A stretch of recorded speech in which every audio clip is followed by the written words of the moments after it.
लोकसभा निवडणुकीचे वातावरण चांगलेच रंगले असून गावागावातील बैठका आणि पत्रकार परिषदांना वेग आला आहे। नंदुरबार लोकसभेच्या जागेवर डॉक्टर हिना गावित आणि काँग्रेसचे ॲडव्होकेट गोवाल पाडवी हे उमेदवारी करत आहे, तर काही अपक्ष उमेदवार तयारीला लागले आहे।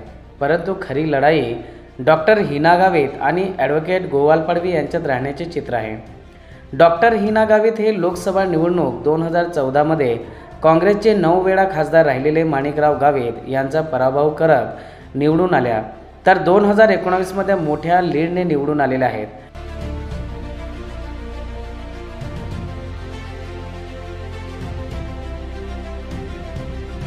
यंदाही डॉक्टर हिना गावितांना तिसऱ्यांदा उमेदवारी जाहीर झालेली आहे, त्यामुळे डॉक्टर हिना गावितांकडे मोठा राजकीय अनुभव पाठीशी आहे।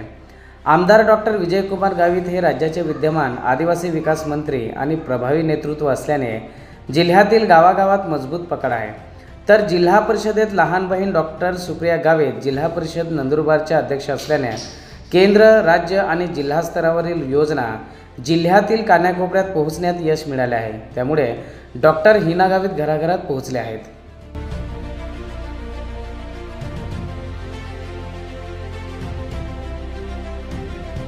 शिवसेना ठाकरे गटाचे आमदार आमशा पाडवी हे शिंदे गटात, तर माजी मंत्री पद्माकर वडवी भाजपात दाखल झाले, तर माजी जिल्हा परिषद सभापती रतन पाडवी राष्ट्रवादी अजित पवार गटात दाखल झाल्याने डॉक्टर हिना गावितांचा पारडा जड असल्याचे राजकीय जाणकारांचे मत आहे।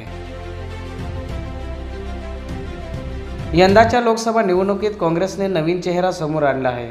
ॲडव्होकेट गोवाल पाडवी यांचे नाव जाहीर होताच कोण आहे हा गोवाल पाडवी असा प्रश्न सोशल मीडियावर विचारू लागले।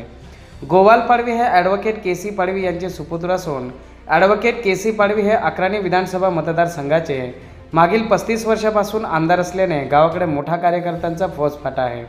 ॲडव्होकेट गोवाल पाडवी हे मुंबई येथे उच्च न्यायालयात वकिलीची प्रॅक्टिस सुरू आहे।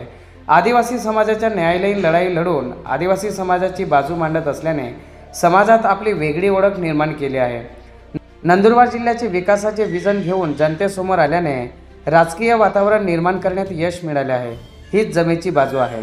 शिवसेना ठाकरे गटाचे आमदार आमशा पाडवी हे शिंदे गटात, तर माजी मंत्री ॲडव्होकेट पद्माकर वडवी हे भाजपात सामील झाले, तर माजी समाज कल्याण सभापती रतन पाडवी हे राष्ट्रवादी अजित पवार गटात सामील झाल्याने ॲडव्होकेट गोवाल पाडवी यांचे डोकेदुखी वाढले आहे।